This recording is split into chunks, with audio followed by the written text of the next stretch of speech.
जय जगन्नाथ नमस्कार प्रिय दर्शक बंधु मु ज्योतिषाचार्य प्रमोद कुमार पंडा आपण मानक स्वागत करुच्ची आपण मानकर प्रिय चैनल एस्ट्रो कल्याण चैनल प्रिय दर्शक बंधु जो व्यक्ति मानक तो चैनल को देखुचंती सब्सक्राइब करिनांती सब्सक्राइब करंतु लाइक करंतु अधिक रु अधिक अन्य जनक हित पई शेयर करंतु ताले प्रिय दर्शक बंधु आज हम जानिबा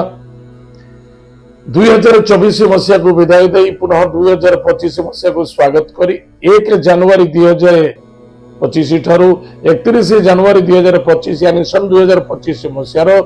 जनवरी मासटी कौन लिखाई आपण भाग्य चक्र कौन घटब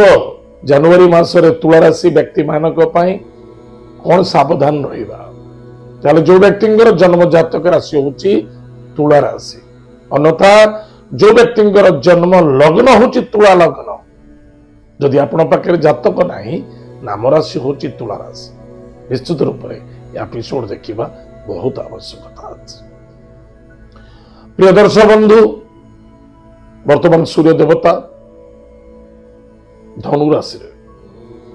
पुनः 14 जनवरी ठारू मकर राशि को गमन करेंगे मकर संक्रांति ताहले आज हम जानिमा ये सूर्य राशि अनुसार प्रेडिक्शन मासिका करा जाए ताहले पराक्रम क्षेत्र में विजय प्राप्ति अच्छी जेकोसी कार्य करिवे प्रत्येक कार्य रे सफलता देखा दब निसंदेहता सफलता निश्चित रूप से देखा दब भाई भौणी मित्र सहित आपण श्रद्धा रखंतु निश्चित रूप से यही माने ही आपण को सपोर्ट करिवे एही मानक सहयोग रे आपणकर उन्नति एवं सफलता मिल निश्चित रूप किंतु मन रखि दरकार माता स्वास्थ्य प्रति यथेष्ट ध्यान देवा आवश्यकता अछि। महिला मान को सम्मान करंतु आदर करंतु भक्ति करंतु श्रद्धा करंतु जदि आपण महिला मान को कष्ट दियंती दुख दियंती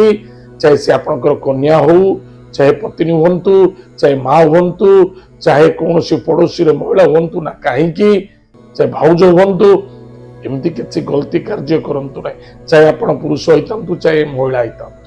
महिला को मध्य सम्मान करबा अत्यंत आवश्यकता अछि। काहारी व्यक्तिगत कथा कहबा उचित नुहे का भले ना का मंदर जदि पारुचंदे का पाए भलो करबा को चेष्टा करंतु मंद चिंता कले सूर्य मकर राशि को प्रवेश करेंगे 14 जनवरी पर निश्चित रूप से आप निजक निजे धोखा खाई प्रिय दर्शक बंधु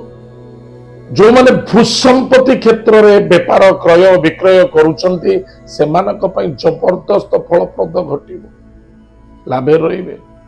बहुत दिन धरी बेपार करुतिले हेउनतिला स्थगित थिला कष्ट होतिला एथर किसी फायदा हबार अछि।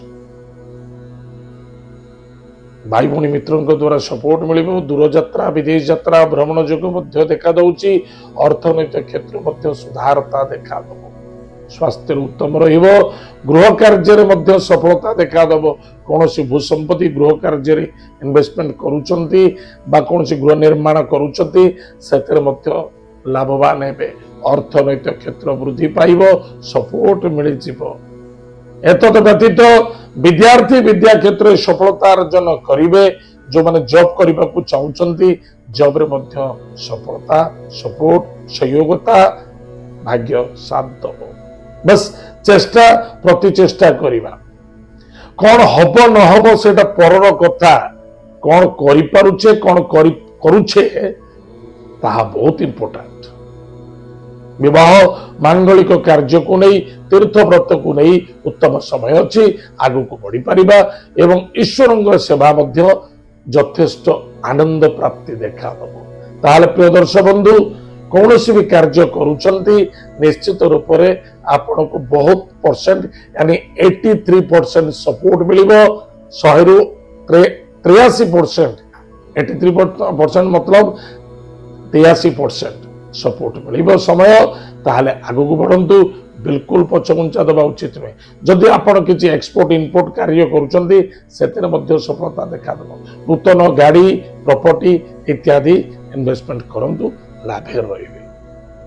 जो माने व्यापार वाणिज्य करुचंती सेमानक पे मध्यम फल देखा दब सफलता अछि।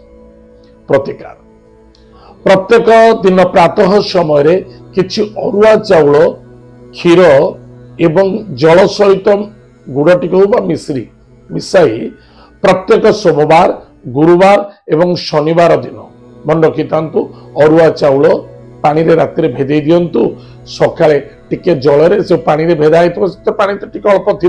से क्षीर टिके गुड़ ना मिश्री टिके पकातु गोमाता को सेवा करतु गायत्री मंत्र जप करंतु निश्चित रूप से मंगल अवतार अरुआ चाउल क्षीर जो गुड़ बा मिश्री पड़ला से कौन गोमाता को सेवा करेंगे खाइबा को दियंतु एवं प्रत्येक दिन गायत्री मंत्र जप करंतु माता पिता को श्रद्धा आदर करंतु प्रणाम करंतु आशीर्वाद डेली नियंतु जीवंत भगवान ताठरू कौन सी जीवंत भगवान सृष्टि नहांती ताहले मौका छाड़तुनि निश्चित रूप चेष्टा करंतु मासटी आप उत्तम हम सफलता देखा ताल प्रिय दर्शक बंधु एत थिला तुला राशि व्यक्ति मानक जनवरी मासटी केमिति कटिबो आज तो समय जाइए कार्यक्रम को आम ये रखुचु पुणी देखा आगे मध्य जय जगन्नाथ नमस्कार हरि ओम।